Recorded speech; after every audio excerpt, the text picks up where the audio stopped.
Hey guys, so in this quick video, I'm going to talk to you a little bit about how to use Reverso. So type in reverso.net and then you'll come up with this.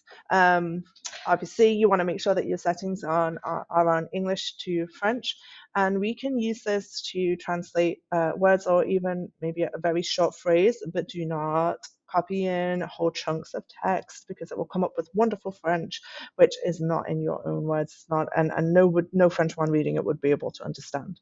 Okay, so I'm going to give you an example. I just had a quick look at one of the stories, and one of the words they want to use is the word laugh.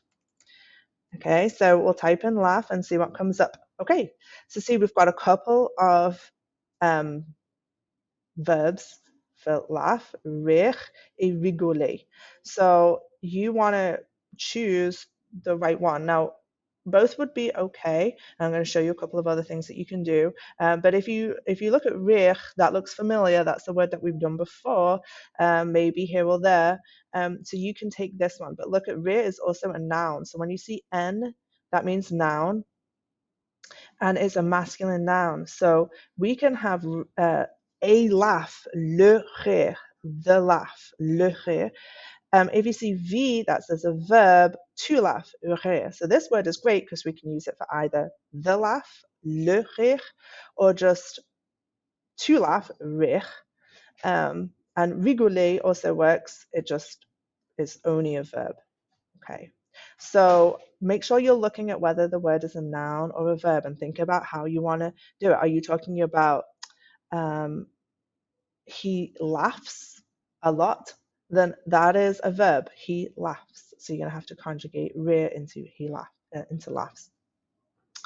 But if you want it as a noun, the laugh of the king was mean, I don't know, then you need to pick the right word for that. Just so happens in this example that it's the same word.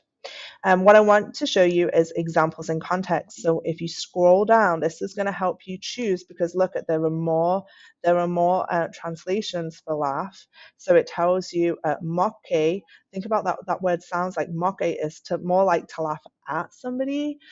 So we can always click here, and if you want to see more translations, it will take you up here to some other ideas. Okay, that's the same words. But if you wanted to look a little bit more, you could click on moque, and you can see some other expressions of that verb. Okay, but I'm going to go back because the one thing that I wanted to show you was here examples in context. So you can see how that word works, so that you're choosing the right one.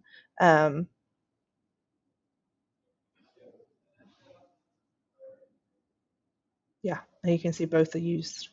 And so then you can choose which one feels right for you and your story. Okay, and you can go back and do this again. So when you're looking for your words for your story, both of you can be on Reverso at the same time. You can look at your glossary, look at the words that you don't know, and it shouldn't be loads. It shouldn't be every other word. Your your story shouldn't be full of unknown words, because that is super confusing. Okay, it should be mostly some words here or there, and maybe sometimes there are words that you actually forgot that you know, and you'll see it and you'll be like, oh yeah, we know that word, and just put it in. If you come up with a word that ends up being a cognate, but you weren't sure, so a student said, one of the students wanted to say capable, and when you look it up, it's actually the same in French as a cognate capable. Okay, so I would always choose the cognates over the ones which don't look the same, apt.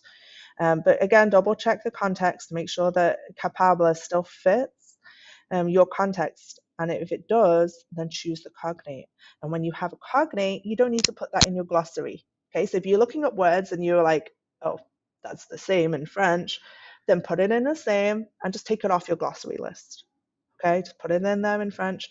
It's a word that you looked up, yes, but it doesn't have to go in a glossary, because a glossary is for words which are like unknown, that when you're reading, you're not sure what they are. Okay.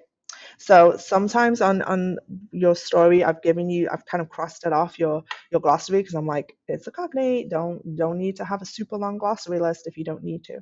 Okay. All right.